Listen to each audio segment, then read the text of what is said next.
नमस्कार दोस्तों, स्वागत है आप सभी का उमाकांत क्लासेज यूट्यूब चैनल पर। दोस्तों मैं उमाकांत शर्मा एक बार फिर आपके सामने हाजिर हूँ त्रिकोणमिति की एक नई क्लास के साथ में।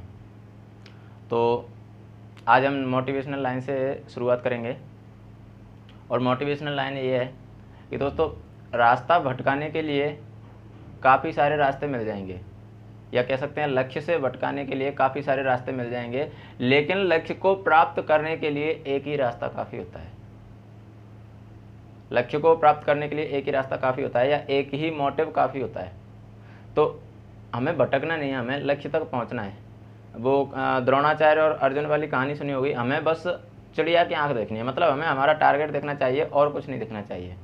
तो इसी मोटिवेशनल लाइन के साथ में आज की क्लास को शुरुआत करते हैं। तो दोस्तों हमने व्युत्पन्न कोणों के त्रिकोणमितीय अनुपातों की बात की थी, ठीक है। व्युत्पन्न कोणों के त्रिकोणमितीय अनुपातों की बात की थी।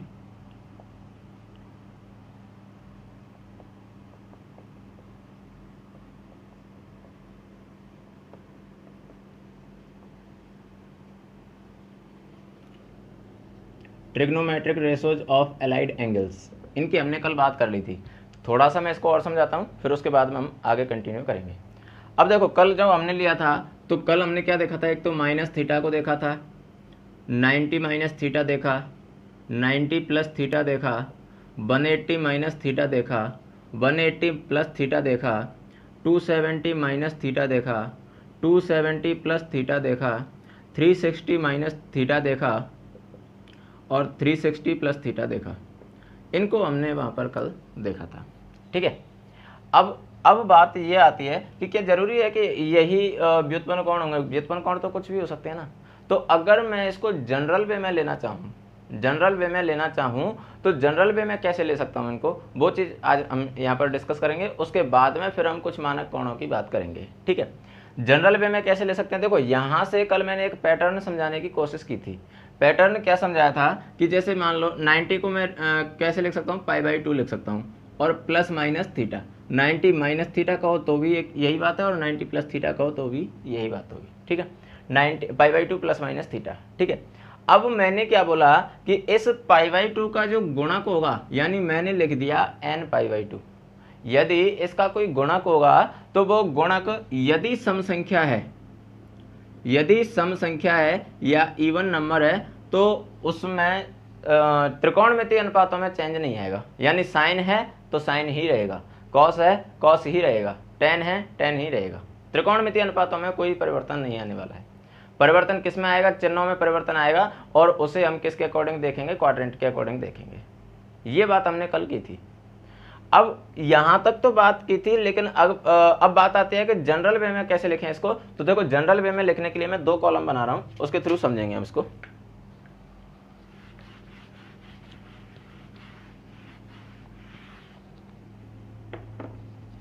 देखो एक तो मैंने लिख दिया, जैसे जनरल वे में कैसे लिखेंगे, n पाई/2 plus minus theta. General way में इसको ऐसे लिखा जाता है, यानी पाई/2 का गुणक कह सकते हैं, 90 का गुणक कह सकते हैं, ठीक है। तो पाई/2 का गुणक या 90 का गुणक प्लस माइनस थीटा। अब जो 90 का गुणक है वो यदि सम हो, यदि n सम संख्या हो, यदि n सम संख्या हो, शायद मैंने नोट्स में इसको ऐसे लिखा हुआ है, यदि पाई/2 का गुणक सम संख्या हो या यदि 90 का गुणक सम संख्या हो, तो बात एक ही है, ठीक है। क्योंकि यहाँ पर हमने देख लिया है कि n क्या है, पाई/2 का गुणक ही तो है, ठीक है। तो यदि n सम संख्या हो, और इधर मैं लिख देता हूँ यदि n विषम संख्या हो, n सम संख्या हो और n विषम संख्या हो। 2 कॉलम मैंने बना दिए। तो अब देखो ऐसी सिचुएशन में क्या होगा, ऐसी सिचुएशन में साइन पाई/2 प्लस थीटा, या कह सकता हूं साइन n पाई/2 प्लस थीटा, ये किस में कन्वर्ट होगा? सर सम संख्या है ना, तो कन्वर्ट नहीं होगा, यानी साइन थीटा ही रहेगा, ठीक है। साइन पाई/2 प्लस थीटा, साइन पाई/2 प्लस थीटा। या अब देखो मुझे तो कहने का मतलब ये है कि मुझे तो इसे कन्वर्ट किस में करना, जस्ट ए मिनट। देखो ऐसे समझो इसको, कल हमने देखा था कि साइन 90 माइनस थीटा, ये कन्वर्ट किस में हुआ था, कॉस थीटा में, ठीक है। लेकिन यहाँ तो ये क्या है, इसको मैं ऐसे भी तो लिख सकता हूँ ना, साइन π/2 माइनस थीटा। अब π/2 मतलब यहाँ पर इसका गुणक कितना है, π/2 का गुणक कितना है सर, यहाँ पर इसका गुणक तो 1 है, और 1 क्या होता है, विषम संख्या होती है, इसलिए कॉस में कन्वर्ट हो गया था, ठीक है। तो ऐसे ही यहाँ पर मैं लिख सकता हूँ कि साइन, यदि n सम संख्या हो तो इसको लिख सकता हूँ n π/2 प्लस माइनस थीटा। ये कन्वर्ट जब होगा तो क्या रहेगा, साइन थीटा ही रहेगा।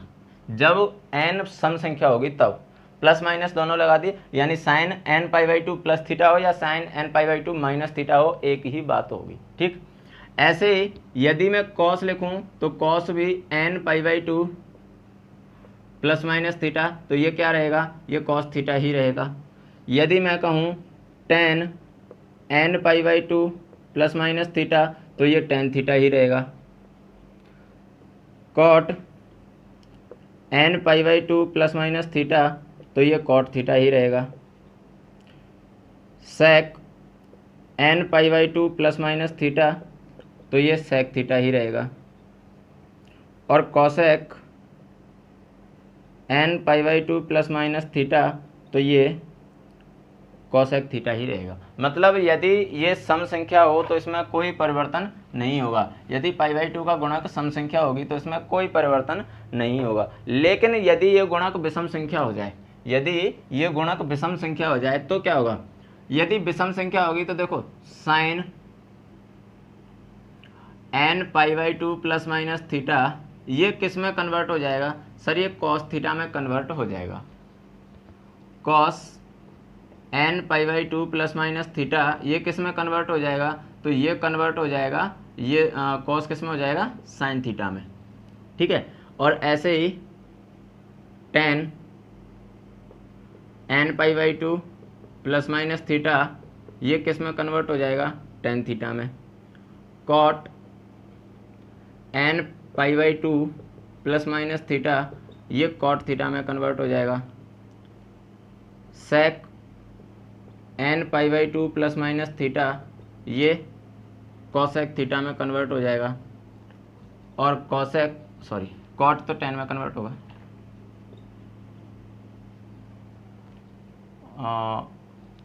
और टेन कॉट में हो जाएगा। बाई मिस्टेक मैंने ये गलत लिख दी, ठीक है। टेन किस में हो जाएगा, कॉट में, और कॉट किस में होगा, टेन में, ठीक है। सेक किस में, कॉसेक में, और cosec theta, cosec n π/2 plus minus theta, ये किस में हो जाएगा, सेक थीटा में, ठीक। तो ऐसे ये कन्वर्ट होते हैं, यानी यदि ये n विषम संख्या होगी तो फिर साइन किस में कन्वर्ट हो जाएगा, कॉस में, कॉस किस में हो जाएगा, साइन में, टेन कॉट में, कॉट टेन में, सेक कॉसेक में, और कॉसेक सेक में। तो ऐसे ये कन्वर्ट होते रहते हैं, ठीक। तो ये बात थी, हालांकि कल मैंने ये चीज़ें समझा दी थी, लेकिन कल मैंने ये 360 तक लिया था, यानी 90, 180, 270 और 360 तक लिया था। तो अब कहीं दिमाग में एक चीज़ आ जाए कि सर 360 से ऊपर आ गया, मान लो मैंने दे दिया 540, तो अब क्या करें सर, तो 540 आ गया, तो अब इससे तो हम किसी से भी किसी का भी निकाल सकते हैं। मान लो हमें तो 1080 का दे दिया, मान लो इसी का दे दिया, तो इसका भी तो हम निकाल सकते हैं। तो ऐसे करके हमें चेक कर लेना है, ठीक है, कि अगर वो π/2 का सम गुणक है या विषम गुणक है।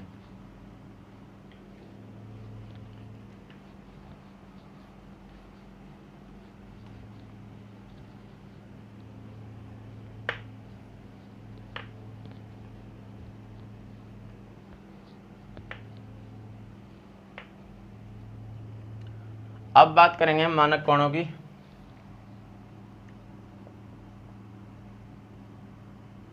मानक कोणों के त्रिकोणमितीय अनुपात, मानक कोणों के त्रिकोणमितीय अनुपात, या कह सकते हैं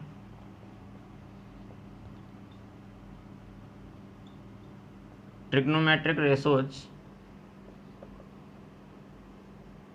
ऑफ स्टैंडर्ड एंगल्स। मानक कोणों के त्रिकोणमितीय अनुपात या trigonometric ratios of standard angles. अब देखो स्टैंडर्ड एंगल्स की जब हम बात करेंगे तो अभी पहले मैं लूँगा न्यून कोणों को, ठीक है, न्यून कोणों को लूँगा मैं अभी, और मतलब एक्यूट एंगल, और उसके बाद में फिर हम लेंगे ऑब्ट्यूज एंगल या अधिक कोणों को, ठीक है। अभी मैं न्यून कोण ले रहा हूँ, न्यून कोण से मतलब 90 डिग्री से छोटे कोण, ठीक है। तो अब देखो न्यून कोणों के लिए तो 10वीं क्लास में आपने पढ़ा होगा, 10वीं क्लास में एक टेबल दी हुई है, तो अभी मैं वो उस टेबल की बात कर रहा हूँ, फिर उसके बाद हम अधिक कोण पर आएंगे, ठीक है। तो देखो ये जो टेबल है ना, ये अभी मैं तो बना के बता रहा हूँ, इसकी ट्रिक भी मैं बता दूंगा, लेकिन ये आपको डायरेक्ट याद होनी चाहिए, क्योंकि इतना टाइम थोड़ी ना होता है हमारे पास कि जैसे मान लो कहीं हमें मान लो 1060 की ज़रूरत पड़ी, तो 1060 दिमाग में आते ही तुरंत दिमाग में आना चाहिए कि सर इसकी वैल्यू √3 होती है। 1045 सर 1 होती है वैल्यू। cot 30 सर √3 वैल्यू होती है इसकी। तो ऐसे डायरेक्ट दिमाग में आना चाहिए, आया समझे, क्योंकि हमारे पास इतना टाइम नहीं है कि क्वेश्चन में कहीं इसकी ज़रूरत पड़ी और हम टेबल बनाने बैठ गए, नहीं, इतना टाइम नहीं होता हमारे पास, ठीक है। तो अब देखो ये टेबल कैसे बनाएंगे, बनाने का तरीका मैं बता देता हूँ, बाकी याद तो आपको करनी है।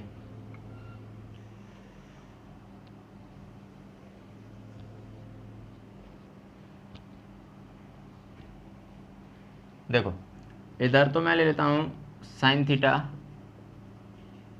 ये cos theta, tan theta, cot theta, sec theta, और ये कोसेक थीटा, ठीक है। Sine cos tan cot sec और कोसेक। और न्यून कोणों की मैं बात कर रहा हूँ, तो न्यून कोणों के लिए देखो हम किस किस का निकाल सकते हैं इससे, 0, 30, 45,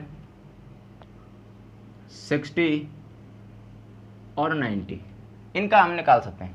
0 डिग्री, 30 डिग्री, 45 डिग्री, 60 डिग्री और 90 डिग्री।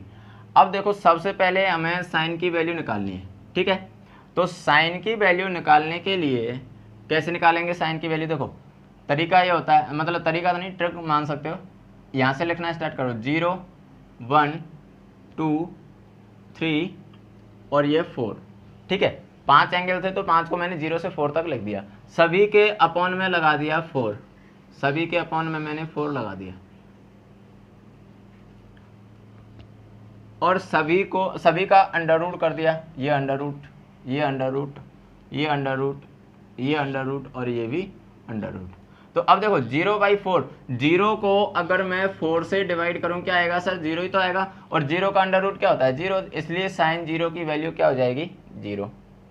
अब बात करते हैं 1/4 की। तो 1/4 पर अंडर रूट लगा हुआ है और सिंपलेस्ट फॉर्म में है, मतलब आगे हम इसको काट भी नहीं सकते हैं, तो इसलिए 1/4 को देखो 1 का अंडर रूट तो क्या हो जाएगा 1, 4 का अंडर रूट क्या हो जाएगा 2, यानी साइन 30 की वैल्यू कितनी आ गई 1/2।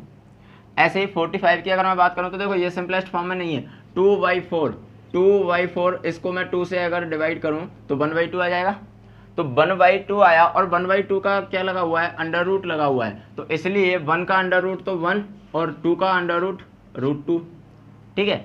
अब बात करते हैं इसकी, तो देखो 3/4 सिंपलेस्ट फॉर्म है, सिंपलेस्ट फॉर्म है तो इसका अंडर रूट लो, 3 का अंडर रूट तो √3 और 4 का अंडर रूट 2, तो ये इसका आ गया। ये सिंपलेस्ट फॉर्म में नहीं है क्योंकि 4/4 का मतलब क्या होता है 1 और 1 का अंडर रूट कितना होता है 1।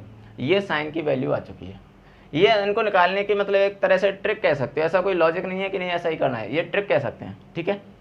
अब हम कॉस की बात करेंगे, तो कॉस के लिए कुछ नहीं है, देखो हम जानते हैं साइन थीटा या कॉस 90 - थीटा किसके बराबर होता है, साइन थीटा के बराबर होता है। तो 90 - थीटा इसके साइन के बराबर है, इसका मतलब क्या हुआ कि इसको अगर मैं इधर से उल्टा कर दूं, पूंछ पकड़ो और ऐसे उल्टा कर दो, यानी ऐसे घुमा दो इसको ऐसे घुमा दो, ये वैल्यू को, जो यहाँ पर है वो यहाँ जाएगी और जो यहाँ पर है वो वहाँ पहुँच जाएगी। तो देखो उधर से लेके चलते हैं 1, फिर ये √3/2, फिर ये 1/√2, फिर 1/2, फिर 0। मैंने कुछ नहीं किया, मैंने सिर्फ ये किया है 0 को पकड़ा, 1 को पकड़ा और ऐसे करके घुमा दिया, ठीक।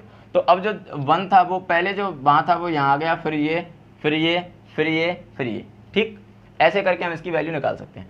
उसके बाद में अब मैं बात करूँगा 10 की, तो देखो tan के लिए हमें पता होता है कि tan थीटा किसके बराबर होता है, साइन बटे कॉस के बराबर होता है, और साइन की वैल्यू अपने पास है। मैं इसको थोड़ा सा इधर कम कर लेता हूँ स्पेस को, ताकि मुझे रफ काम करने को जगह मिले। देखो tan थीटा किसके बराबर होता है sir, tan theta sine upon cos के बराबर होता है, ठीक है, साइन अपॉन कॉस के बराबर होता है। अब देखो tan जीरो की अगर मैं बात करूं तो साइन जीरो की वैल्यू कितनी है सर, जीरो है, साइन जीरो की वैल्यू जीरो और कॉस जीरो की वैल्यू 1, तो 0/1 कितना आ गया, 0, यानी tan जीरो की वैल्यू कितनी हो गई, 0। अब यहाँ से अगर मैं बात करूँ तो देखो √2 से तो 2 कैंसिल हो जाएगा, तो 1/√3 आ जाएगा। अगर ऐसे समझ में नहीं आया तो देखो 1/2/√3/2, तो ये क्या हो जाएगा, देखो 1/2 ये ऊपर जाएगा, रेसिप्रोकल हो जाएगा, तो 2/√3, तो 2 से 2 कैंसिल, क्या आया 1/√3, तो tan 30 की वैल्यू कितनी हो जाएगी, 1/√3। अब 45 की बात करें तो देखो 1/√2 और यहाँ भी 1/√2, तो 1/√2 से 1/√2 कैंसिल, तो क्या बचेगा, 1 ही तो बचेगा। भाई किसी संख्या को सेम संख्या से अगर भाग किया जाए तो क्या बचता है, सेम संख्या से भाग करेंगे तो 1 ही तो बचेगा, ठीक है। यहाँ पर देखो 2 से 2 कैंसिल हो जाएगा, तो क्या बचेगा, √3/1 बचेगा, लेकिन उसका कोई सेंस नहीं है। देखो √3/2 होल अपॉन 1/2, तो ये ऊपर जाएगा, तो ये हो जाएगा √3/2 इंटू 2/1, तो 2 से 2 कैंसिल, √3/2 और √3/1 और √3/1 का मतलब वही √3। अब यहाँ पर प्रॉब्लम हो गई, यहाँ पर प्रॉब्लम कैसे हो गई, देखो tan थीटा क्या था, साइन थीटा बटे कॉस थीटा, तो साइन थीटा की वैल्यू तो कितनी है 1 अपॉन कॉस थीटा की वैल्यू 0, ये तो डिफाइन ही नहीं है। भाई हमने ग्राफ में भी देखा था कि ग्राफ में जब हम यहाँ से जा रहे थे तो 90 डिग्री पर तो ग्राफ डिफाइन ही नहीं था, 90 डिग्री पर ग्राफ डिफाइन ही नहीं था, तो डिफाइन नहीं था, इसलिए यहाँ पर कह सकते हैं अपरिभाषित या नॉट डिफाइंड। कहीं कहीं तुम्हें यहाँ पर ऐसा इनफाइनाइटी लिखा हुआ मिल सकता है, लेकिन एक्चुअली में वो इनफाइनाइटी होता नहीं है, वो क्या होता है, नॉट डिफाइंड होता है, ठीक। चलिए खैर इनफाइनाइटी लिखना चाहो तो इनफाइनाइटी लिख सकते हो, कोई इश्यू नहीं है, ठीक है, क्योंकि हम फिर हमने जब ग्राफ में भी देखा था तो ग्राफ में हमने कन्वर्ट तो फिर उसको इनफाइनाइटी में ही किया था, ठीक है। तो यहाँ पर भी मैं चलो इनफाइनाइटी लिख देता हूँ, ठीक है। भाई कुछ नहीं करना है, इसको ऐसे पकड़ो वापस जैसे हमने कॉस में किया था, तो यहाँ पर इनफाइनाइटी, फिर √3 1/√3 और ये 0, ये वैल्यू किसकी आ गई, ये वैल्यू आ गई सर कॉट की। अब हमें किसकी वैल्यू चाहिए, अब हमें सेक की वैल्यू चाहिए, तो सेक की वैल्यू निकालने के लिए क्या करेंगे, सेक की वैल्यू निकालने के लिए कॉस है ना, सेक की डेफिनेशन क्या होती है, 1/cos। देखो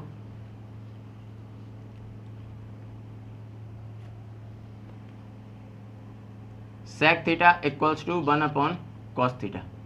इसका मतलब यही है कि जो भी कॉस की जो वैल्यू है उसके न्यूमरेटर को डिनोमिनेटर बना दो, डिनोमिनेटर को न्यूमरेटर बना दो, बस सीधा सा तरीका है।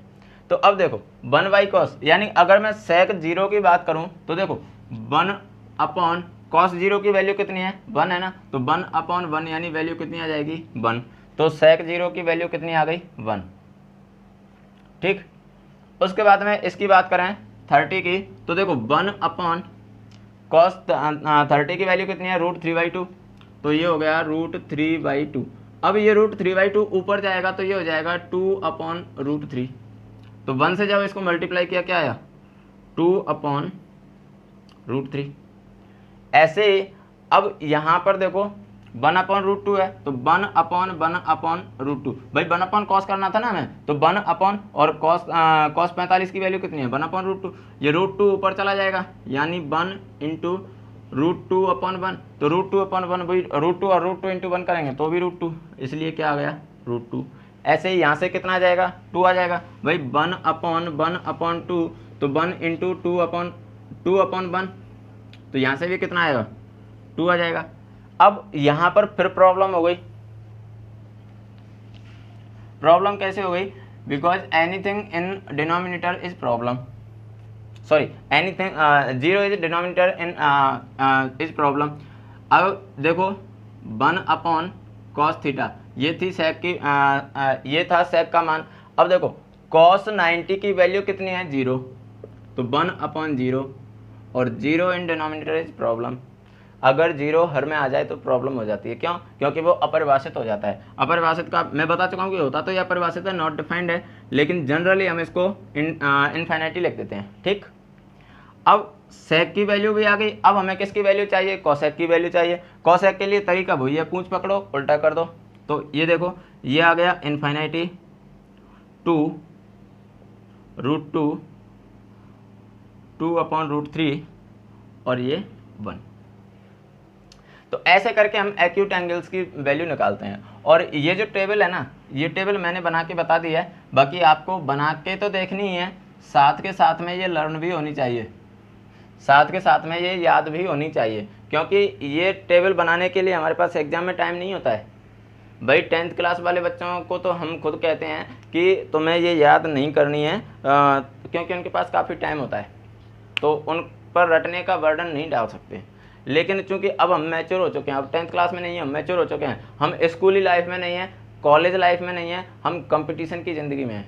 तो कंपटीशन में जितना ज़्यादा ओरल कर पाओगे, जितना ज़्यादा बिना मतलब जितना कम से कम पेन चलाओगे, उतना ही ज़्यादा सफलता के करीब होगे। ठीक है, तो अभी मैं इसको मिटा रहा हूँ। अगर किसी को कोई डाउट है तो वीडियो को रिवाइड करके देखो, फिर भी समझ में नहीं आता है तो कमेंट बॉक्स में कमेंट करो।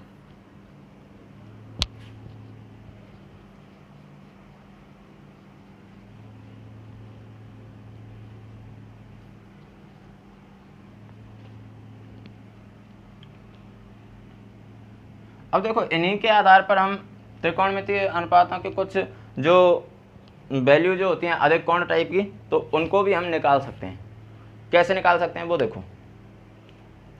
जैसे मान लो फॉर एग्जांपल मुझे वैल्यू चाहिए sin 135 डिग्री की, ये वैल्यू चाहिए मुझे, sin 135 की वैल्यू चाहिए।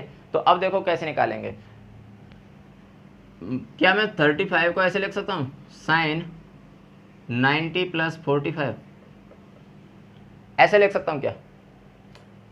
आप कहोगे सर बिल्कुल लिख सकते हैं। अब अगर इसको ऐसे लिख सकते हैं तो हम जानते हैं कि sin π/2 + थीटा किसके बराबर होता है? सर ये तो cos थीटा के बराबर होता है। sin π/2 + थीटा किसके बराबर होता है? cos थीटा के बराबर होता है। और दूसरी बात, π/2 + थीटा जब cos थीटा के बराबर हो गया, अब हमें इसका साइन देखना है कि साइन कैसा होगा। तो देखो, ये फर्स्ट क्वाड्रेंट, ये सेकंड, मैं लिख देता हूँ फर्स्ट, सेकंड, थर्ड और fourth. All student take care, यानी ASTC। अब ये कितना है? 90 + 45, 90 + 45, या कह सकते हैं π/2 + थीटा। और π/2 या 90, ये तो ये हो गया, ये तो 90 हो गया। अब प्लस थीटा है, मतलब कहाँ जा रहा है? ये सेकंड क्वाड्रेंट में जा रहा है, सेकंड क्वाड्रेंट में जा रहा है। और सेकंड क्वाड्रेंट में हम जानते हैं साइन कैसा होता है। सर सेकंड क्वाड्रेंट में साइन तो पॉजिटिव होता है, सेकंड क्वाड्रेंट में साइन तो पॉजिटिव होता है। और साइन अगर पॉजिटिव होता है, इसका मतलब हुआ कि cos थीटा, यानी इसको मैं लिख सकता हूँ, यहाँ पर थीटा की वैल्यू कितनी है? 45 है ना, तो इसका मतलब है कि इसको मैं लिख सकता हूँ cos 45 लिख सकता हूँ, cos 45 लिख सकता हूँ। और cos 45 की वैल्यू हम बहुत आसानी से बता सकते हैं कितनी होती है। कितनी होती है cos 45 की वैल्यू? अभी देखो, साइन की वैल्यू हमने निकाली थी, तो साइन की वैल्यू क्या आई थी? सबसे पहले 0, फिर 1/2, फिर 1/√2, फिर √3/2 और फिर 1, ऐसी तो आई थी। तो cos की वैल्यू कैसे हो जाएगी? इसका इसको ऐसे उल्टा कर देंगे। यानी कहने का मतलब ये था कि sin 45 और cos 45 दोनों की वैल्यू सेम होती है। इसका मतलब यहाँ पर cos 45 की वैल्यू कितनी आ गई? 1/√2। ऐसे करके हम किसी भी त्रिकोणमितीय अनुपात का मान निकाल सकते हैं। समझ में आया? तो ये मैंने अभी अधिक कोण का सिर्फ एक एग्जाम्पल बताया है, सिर्फ एक एग्जाम्पल बताया। बाकी अधिक कोणों को हम और लेंगे, लेकिन हम लेंगे अधिक कोणों को अगली क्लास में, क्योंकि अभी समय हमें इसकी इजाज़त नहीं दे रहा है कि हम और आगे तक इसको कंटिन्यू कर पाएँ। क्योंकि घड़ी है वो अपनी रफ्तार से चलती रहती है, और घड़ी को तो भाई कोई रोक तो सकता नहीं है, वो तो अपनी मर्जी की मालिक है। इसीलिए तो कहते हैं कि हमें समय को ख़राब नहीं करना चाहिए। समय कभी वापस लौट के नहीं आता है। कहते हैं ना कि मैं तो टाइम पास कर रहा हूँ। अरे भाई, टाइम पास नहीं कर रहे तुम लोग, टाइम तुम्हें पास कर रहा है। यदि तुम समय का सही उपयोग नहीं करोगे तो समय तुम्हें ही ख़त्म कर देगा। जो आज जो समय है वो कल वापस लौट के नहीं आना है, इसलिए समय का सही सदुपयोग कीजिए और अपनी पढ़ाई को उसी ऊर्जा के साथ बनाए रखिए। मेरी मेहनत और मेरी दुआ दोनों आपके साथ हैं। मैं बस यही उम्मीद करता हूँ कि जल्दी से जल्दी आपका सिलेक्शन हो जाए। तो धन्यवाद दोस्तों। अगर यहाँ से कुछ यूनिक चीज़ें आपको मिल रही हैं तो थोड़ा सा चैनल को भी सपोर्ट कीजिए, दोस्तों में शेयर करते रहिए और अपनी तैयारी को मजबूत बनाए रखिए। Thanks a lot for watching our videos.